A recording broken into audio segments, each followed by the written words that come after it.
I've been attached with the feeling of now waking up with you by my side. Alam naman natin na matapos nga ang asap natin to noong linggo na kung saan ay talaga namang pinahimlay nga tayong lahat ng mga bula dahil na nga rin sa kanilang hawak kamay na hindi talaga natatanggal ayon pa kay Robby Domingo na bumingo nga raw sila sa isa't isa.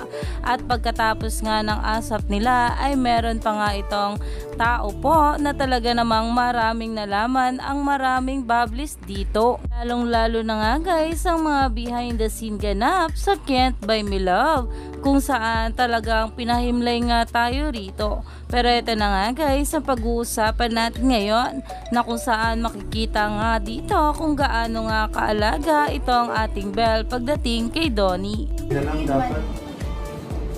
There, take a look.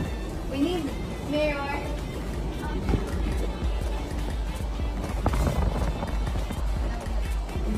Better?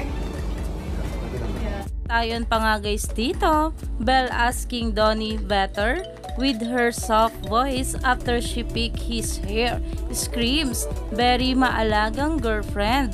Can't Buy Me Love, #DonBelle. Dahil kitang kita nga dyan na talaga namang ito ang ating Belle Mariano nga lang daw ang nakakahawak sa buhok ng ating Donnie. At kitang kita nga rin sa kanila ang very mag-asawa vibes. Kaya naman talagang umani pa nga ito ng maraming komento at talagang pinag-uusapan na sa social media. Dahil sino ba namang hindi hihimlay kapag ganito ang nakikita sa ating Donnie at Belle together. Kaya stay tuned for more ayuda.